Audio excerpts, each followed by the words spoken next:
This is the Advaita After Hours podcast, where we explore how spirituality influences our daily lives. Hari Om, I am Rajesh, and today Narayanan, Shillika, and I discuss our personal expressions of bhakti and the factors that have influenced us. The conversation delves into the essence of bhakti, exploring how it manifests within individuals and how personal experiences shape one's connection to the divine. Join us in this episode as we share childhood memories, stories of grace, and meaningful songs that have helped us in deepening this connection. So sit back, listen, and reflect as you join us on this journey. Vyom. So last week I felt really fortunate for us to have that conversation. The conversation last week really ended up being about bhakti, but also about kind of the framework for bhakti, where bhakti fits in. So the hope for today's time together is to really focus on how does one express bhakti? How does bhakti come within us? How does it live within us? And then how does it express and exit out of us? So, for that, with that kind of basis, I wanted to ask each of you, maybe we'll start with Shilika. What is your earliest memory of having a deep connection to the divine? Your earliest memory that there is something greater than us that runs the energy of the world. I have to say it goes back to my grandmother and the many nights she would sit and she would sing songs for me and she would tell me stories of Krishna. And she had a little photograph of Krishna that she kept in the kitchen. And whether she was making her morning coffee or her evening snack, anything and everything she would make, she'd go and she'd put it on that Krishna's photo. Now you can't see Krishna's mouth anymore because it's completely covered with all sorts of things. But I mean, it was that. I used to see that a lot. And everywhere I turned in her house, there used to be Krishna. And she used to say, "This is my son, this is my brother, this is my father, this is my mother, and he's my everything." So I think that's my first connection. And then my own mother was always about Sai Ram. So for her, she wakes up and she says anything, Sai Ram. Anji? I think what Shillika said resonates with me because her grandmother used to take the food and keep it in front of Krishna. Right? I used to do that apparently. So when one of my earliest memories of the connection, if you can call connection, is taking anything that my mother cooks and putting in front of Ganesha in our puja room. To the point where my mother says these things cannot be kept in front of the Lord. So no, it happened once because there was some puja in our house. I don't remember. I probably was 4 or 5, but I still remember me running around. My grandfather being there. So this guy comes and does some Ganesh puja and then puts all the modagam in front of him. And I wanted it, and I was told that he has to have it first, and then only you can have it. So basically, this was my go-to strategy where whatever is cooked, I immediately go put it in front of Ganesha because now I can have it, right? I've already given it to him. And so apparently my mother says I used to do it for quite a long period of time. So, I don't know if that's a real connection and that went into something else. I have no idea. But as you start to know more, start to understand, I think probably some of that underlying connections were there. If we try and go beyond kind of the habits that we saw, do you remember a time, especially as a child, when it wasn't even the habit, but it was really that sense that this person, this energy, this entity was with you, that was there for you? Any such memory that you can recall? No, Go ahead. okay. So this divine energy thing, again, it is again a third person thing, right? So when we used to have some hardships at home, and I really don't know the quantum and the magnitude, the type of the hardships when we were very young, right? My father and mother used to say, "Oh, by God's grace, we got across this, right? And it's as simple as that. And I don't know if they really meant it in that way, but it's their own habit of ascribing the overcoming of hardships to God. Or they said, oh my God, this could have been much worse. By God's grace, we escaped this. And so I think a lot of those hit me and said, really? So there is somebody who takes care of you. There is somebody over and beyond. Of course, we go to temple and you pray and you say that that's a power there. So, unknowingly, implicitly, I think those things have created an impact.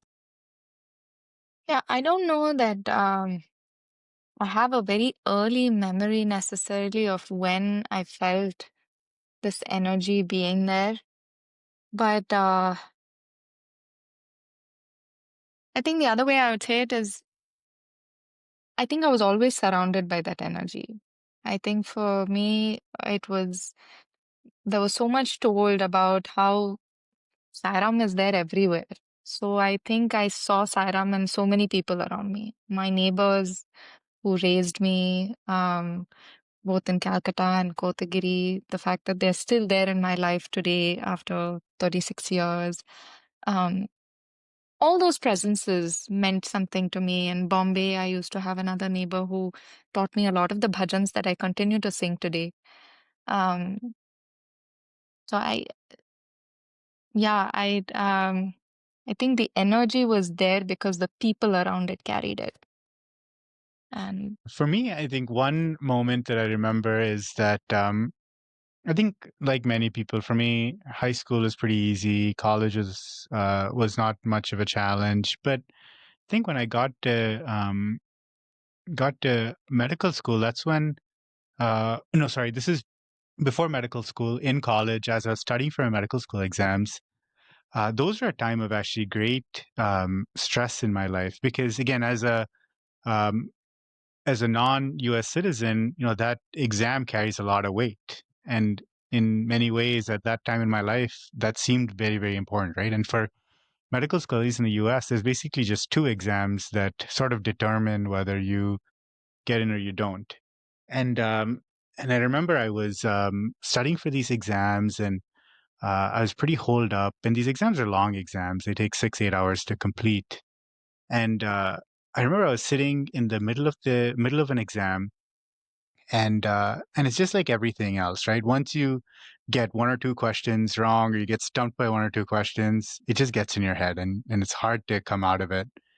And I distinctly remember it was like 11:07, like that'll never leave my mind. It was 11:07. I was looking at that exam screen because it was a computerized exam, and I started sweating, started panicking, thinking, "Oh, I'm done. This is it. I can't afford to take another year. I'm going to lose my visa. I'll have to go back, and this is the end of my medical school dreams, et cetera, et cetera."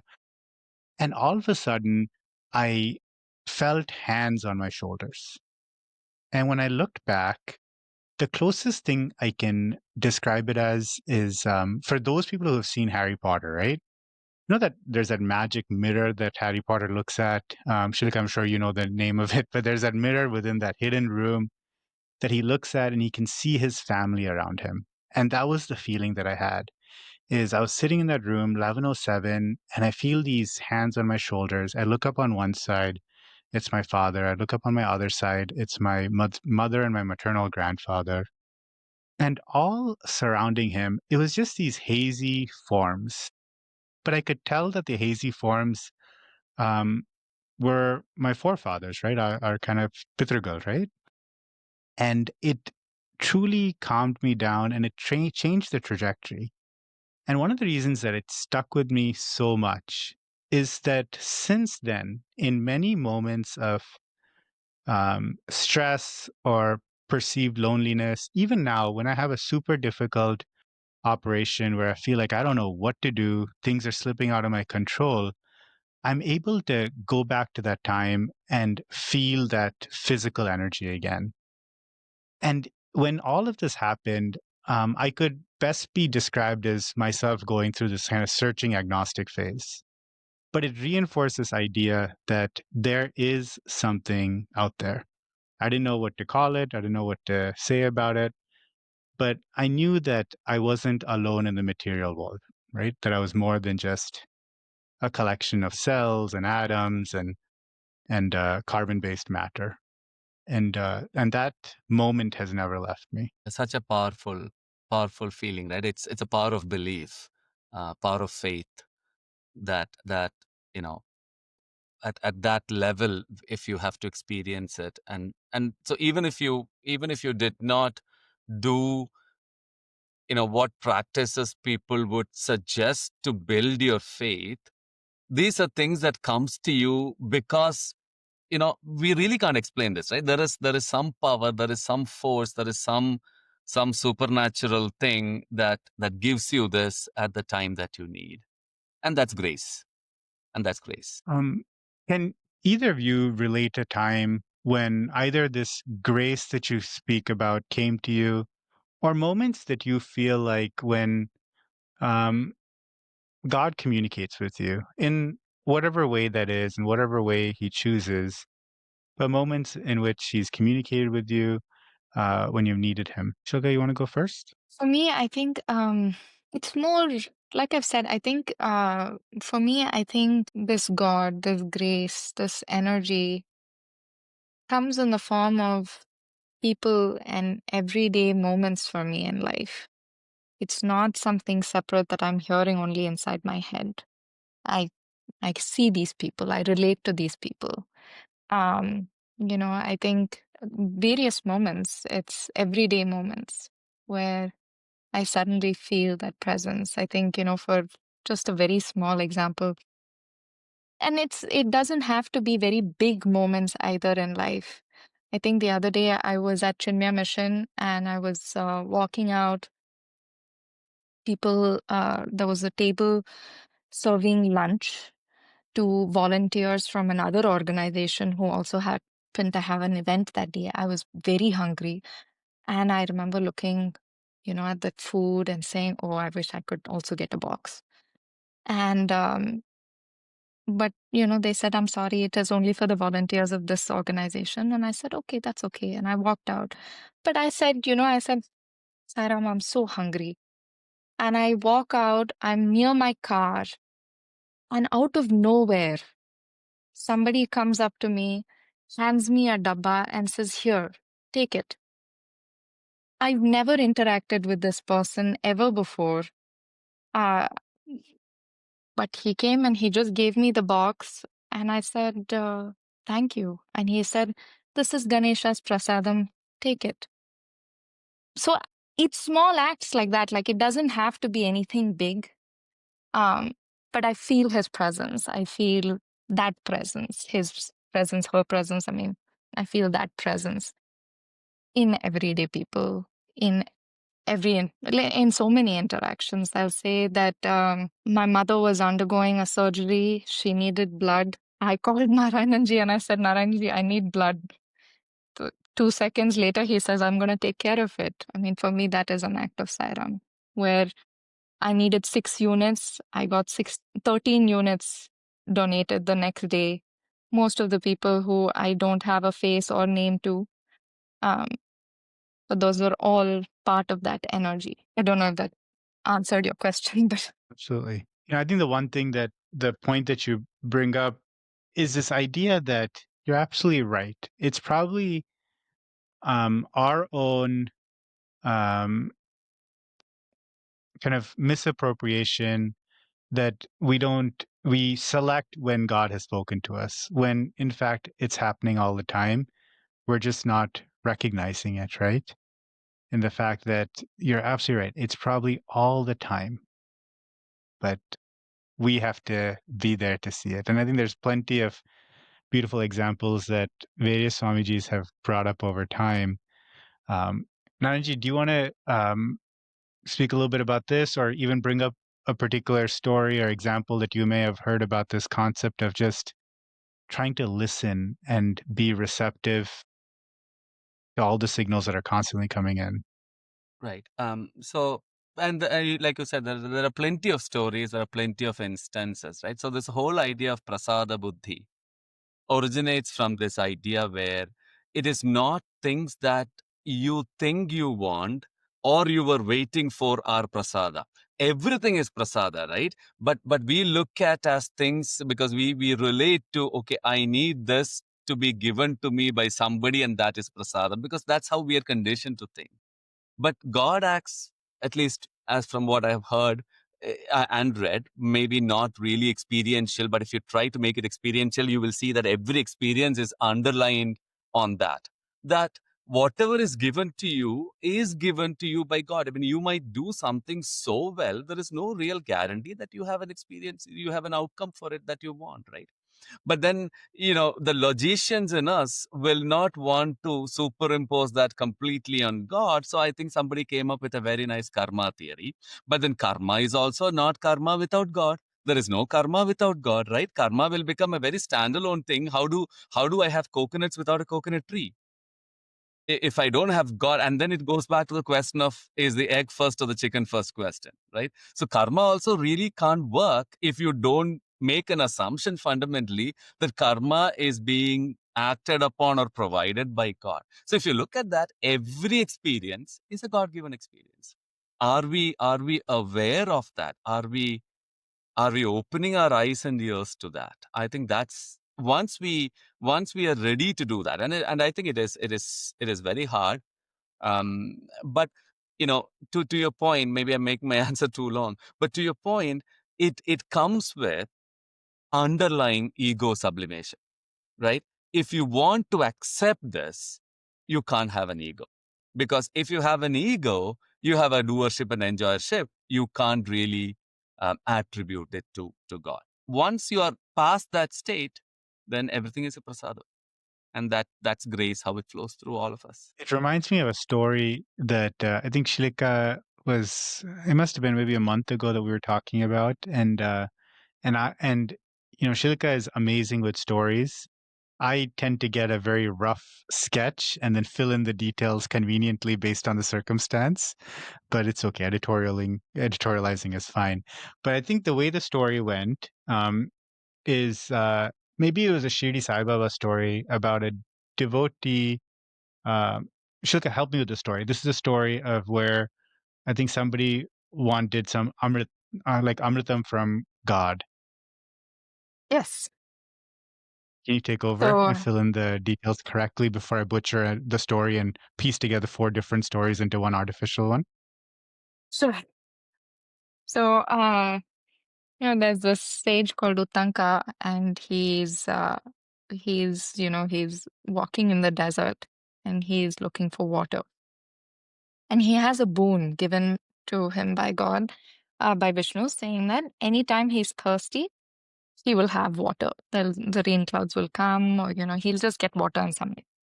And so he's thirsty at this point, and Vishnu is with Indra, and he tells him, he says, this is a very good devotee of mine. I think he deserves some amrit. And Indra says, I'm not going to go and give amrits just because you tell me that he's a good devotee. And so he says, I'm going to test him. And Vishnu says, go ahead. So Indra takes the form of a chandala and brings this pot of nectar. And this guy is aghast, and he's taken aback, and he calls out to Vishnu, and he says, what a cruel trick to play on me. You promised to give me water, but you're giving me water in the hands of a chandala, an untouchable. So he refuses. But this chandala also, he says, it's okay, this is clean water, this is good water, please take it. This guy still refuses. And then finally, Vishnu comes out and he says, well, that was actually Amrit. You were getting more than water, but you couldn't put this perception that you had, this image that you had, away from your mind. And so now you're not going to get it.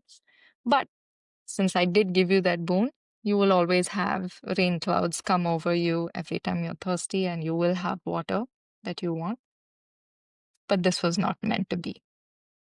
That's the story. The one thing I find so amazing with almost all of these stories, right? I mean, there's even the story of the Chandala and Shiva who comes as a Chandala and he's not recognized.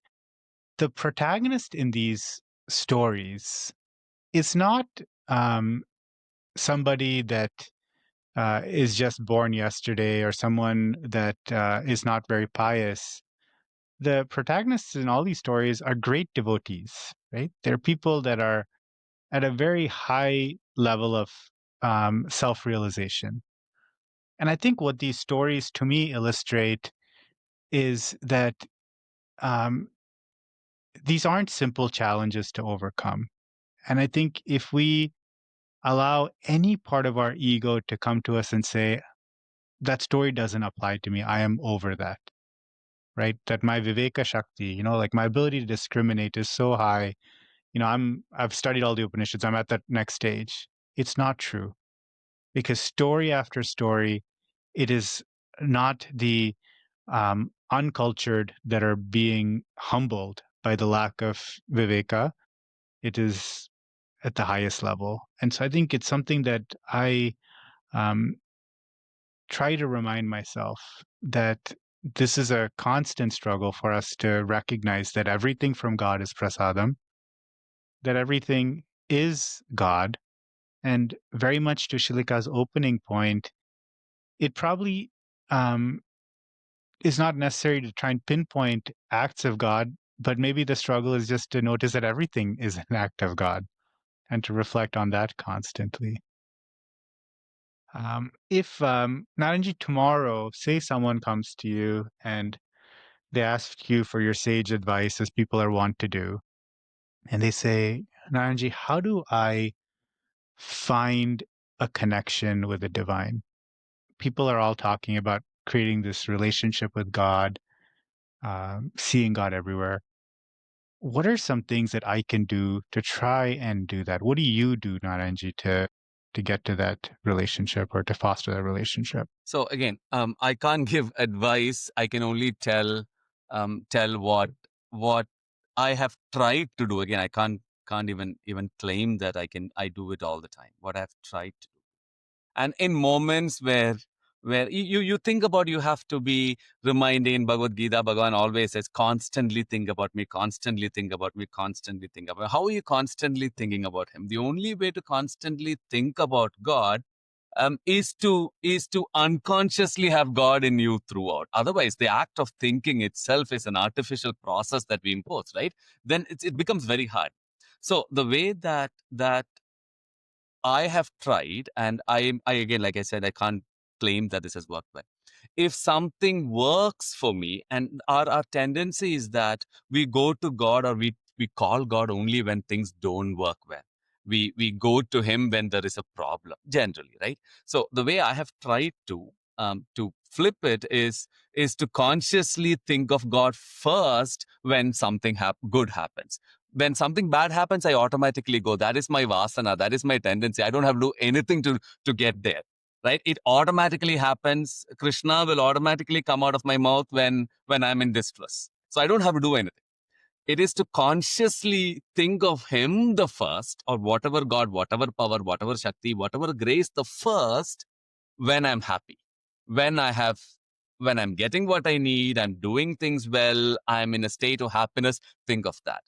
That way, then I feel, at least personally, it's my personal belief and thought, I feel I have now the connection, because be in the seesaw, the bad times, I will go to you because I have nowhere else to go. Sharanagati is when you are down and doubt is there.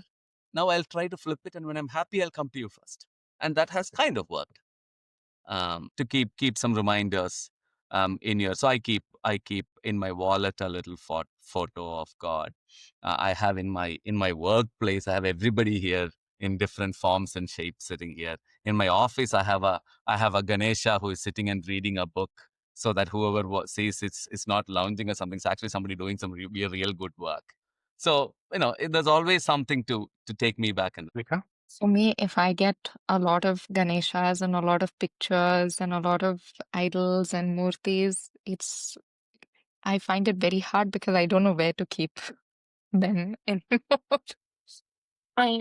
If somebody was to come up to me and say, I would like to have a personal relationship and I want to start, kind of have something with God or the divine, I think my first thing to tell them is it's not someone or something that you necessarily see. And by that, I mean, you just let it happen.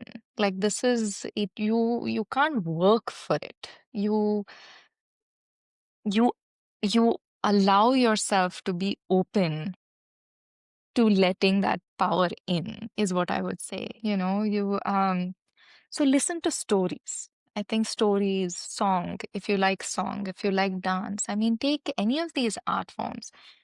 You know, just listen, just be open to receiving that information.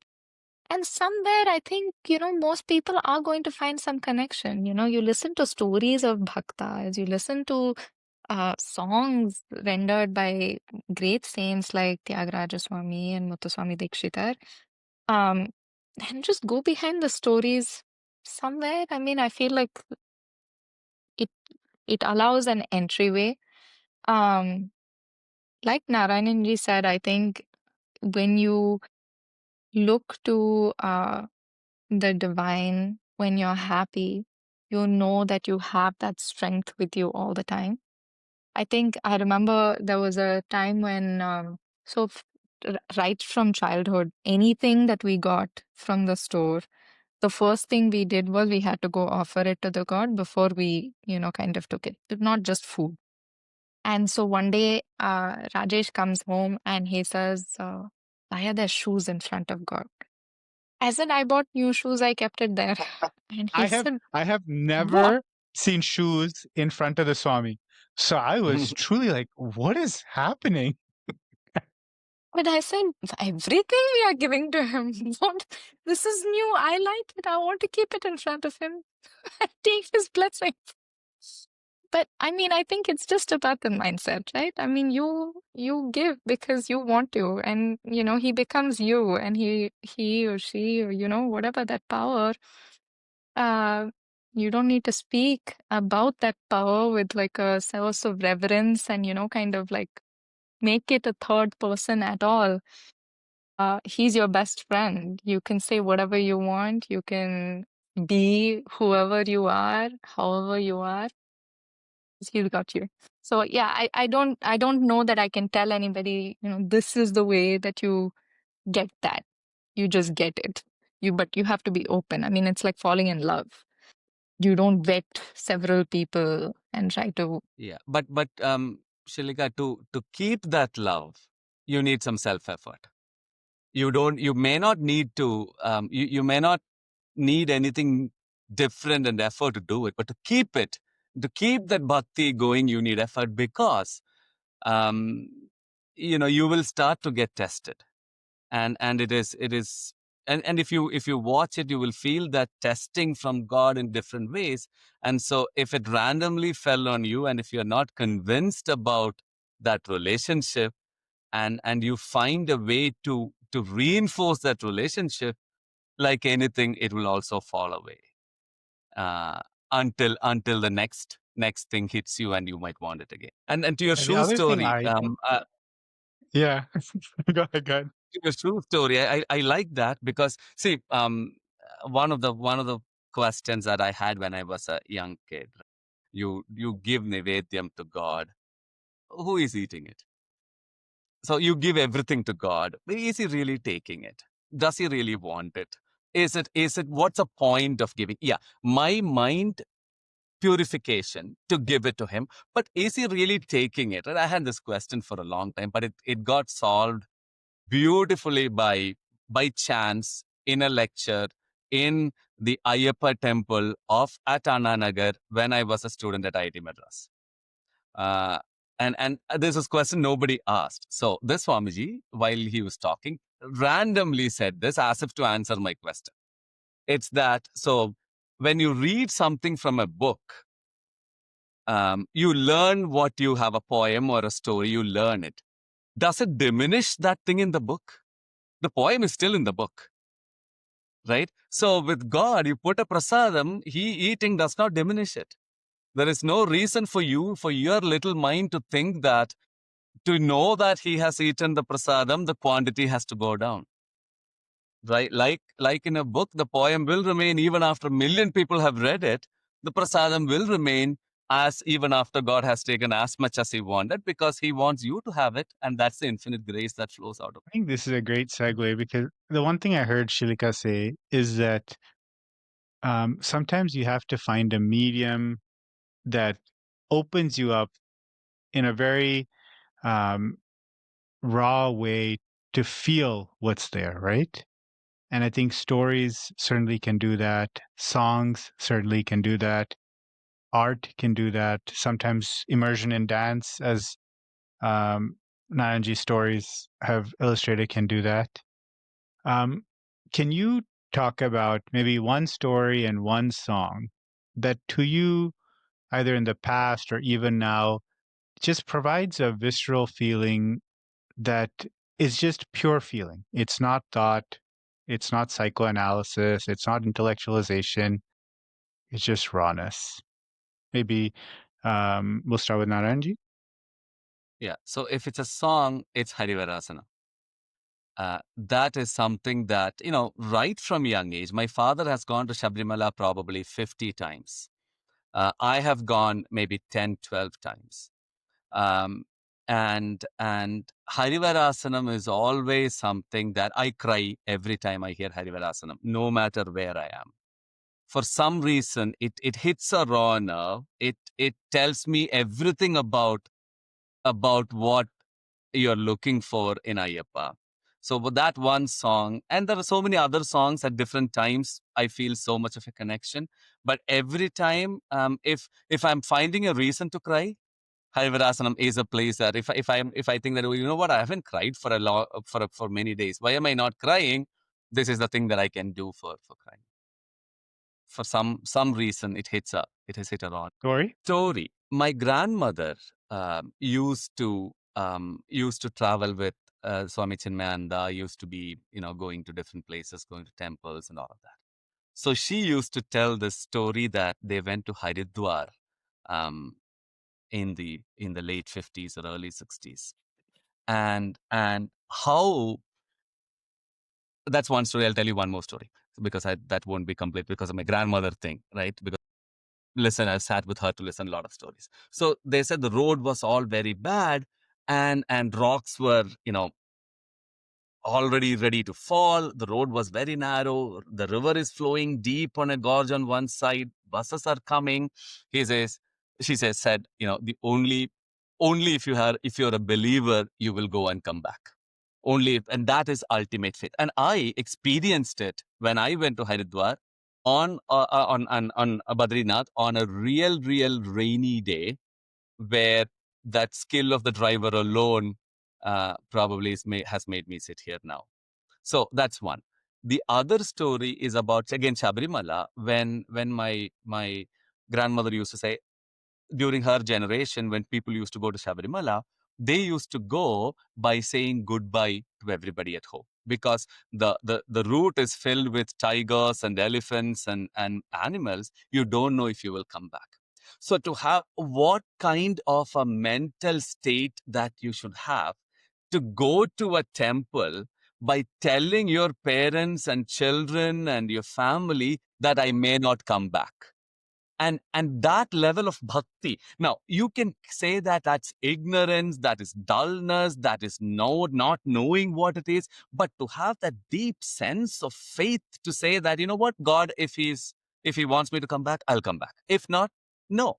That story is I respect those people way beyond, because will I be able to do this? If somebody tells me that, hey, you may not come back to Goa, I say, thank you very much. I'm not going. God, sorry. Oh, you don't have to worry about it. There's nice buses and roads and everything. Shilika, one song, one story. I think as soon as you said song, the first song that came to mind is Kureyondrumillai. It's a song composed by Rajaji. There are many stories, kind of attributed to this particular song and when it was written. One of the stories that I have heard constantly about the song is Rajaji had lost his son. And, after doing the last rites, he's walking back And he writes, Kurai ondrum illai, Maraimurthy Kanna, Kurai ondrum illai Kanna, which translates to, I have no shortcomings. And the second line says, Kannukku theriyamal nirkindrai Kanna, Kannukku theriyamal ninralum enakku kurai ondrum illai. So he's saying, you are standing in front of me, yet I cannot see you. And even though I cannot see you, standing right here in front of me, I don't feel sad. I don't feel like it's a shortcoming of mine because I know you're here still. So I don't feel like I am at a loss. So it's a beautiful song. And I think, with the story, with that context, if you can continue to remind yourself that life throws so many different things at you, but, there is still so much more. It can take things away from you, but doesn't mean that, you are lost and you are at a loss. So much to be grateful for. So I think that's my first song that I would say. Of course, like he said, I think there are so many songs and we could go on. But that was the first song that came to mind.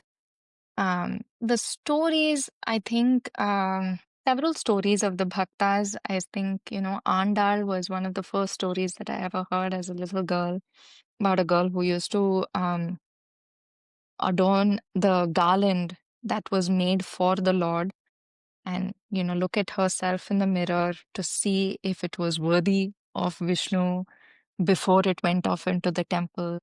Or stories of Shabari, where she would, chew and bite into each and every single fruit before it was offered to Rama. Recently, I've always heard the story of Shabari about how she, tasted the fruit before she offered it to Rama. Recently at a lecture, I heard the story with a slight addition, which I, kind of added so many more layers and made me appreciate the story more, which is this girl has been waiting 60 years. And, Rama finally comes, and she's an old woman right now. And, she offers him the fruit, just like I said, chewing each thing and then offering it to him, taking care of him so nicely. And Rama looks at her and says, How did you know that I was Rama? And she said, I don't know that you are Rama. Today you are Rama. But for these 60 years, anybody who's come into this ashram is Rama. And I have treated them the same. That to me was the most beautiful part of the story, which really comes back to the same thing. If we are open to, acknowledging that divine energy that we are seeking truly exists in everyone around us. And if we can offer and treat them and love them with that same bhava and bhakti like Shabari, what a blessed life that would be, right? I mean, to think you are Rama, every single person is Rama. She is getting blessed all those many times because to her, that is Rama. And that, not divide. So I think these stories of, there's another story of Chokka, but I can go on about these stories of these different bhaktas. So I think, one of the slokams that I think also that I particularly like teaching the kids is Mukam Karoti Vachalam, uh, Pangum Langayate Girim, Yat Kripa Tamaham Vande Paramananda Madhavam. It's one slokam that does not ask for anything. It's not, otherwise you say Vakratunda Mahakaya, you say Sahana Vautu. I mean, so many slokams you're speaking, you're addressing it to the deities, but you're asking for something. In this one, you're truly just praising that Lord. You're praising him for the acts that he is capable of doing. But at the end, you're saying, I just want to say hi. I want to say hello. I want to, give my pranams to you. this, ever happy Krishna. So I think that's what I would tell, young kids too, is you don't need to always ask for something. Sometimes you can just say hi and make him your friend, like not someone who you just take refuge in at times of need. Just like you seek out your friends when you're happy and you want to share something that you're really excited about, you want to call your friend. So, Beautifully said. Um, for me, I think there's two songs that resonate deeply. One is Veer Kirikuma by Jai Krishna Dikshita, about just, again, the longing expressed in that song, uh, just to be in the proximity of the divine. And then the other one that I think Shillika has heard me um, have my own personal renditions many times of is Jagado Dharana, particularly the version that T.M. Krishna has sang, which again, I think talks about just the love that Yashoda has to Krishna. But it, to me, is it's not the love that one has for a distant God, but for a God that's their own child, right? And I think it's just a different energy and different emotion in that song. And then similarly for me, the stories that resonate also um, are ones where God reminds you that they're there all the time. So one of the biggest stories is, in the Sai Chitra, there's that one story about, Sai Baba sitting in front of a dhuni, and then all of a sudden he sticks his arm in, and everyone's shocked. Why is he sticking his arm in? And then later they come to find that I believe it was the child of a blacksmith was playing and had tripped and fallen into the fire that the blacksmith keeps going on. And it was Sai Baba's hand that came through the fire and rescued her. And that story, it's such a simple story, but it always kind of melts my heart and chokes me up. And the other one is a story that we all heard very recently together, which is the Kannappa Nayanar story, right? Again, this idea that um, truth faith just comes from inside, and true faith comes from not thinking about God as a different being, but as just someone that you feel a love for. And I think Shilika started this off, and I think we'll end it with the same sense that, to me, I think it truly is the challenge with bhakti is to just open your eyes and recognize it for the fact that it's always present. So we'll end with that. Thank you both so much for today. Um, I can feel uh, a silence in my heart in some ways. There's a peace that I feel that we didn't start with, and I thank you both for that. Thank you. Thank you. thank you. Hari Om. Hari Om. Hariam.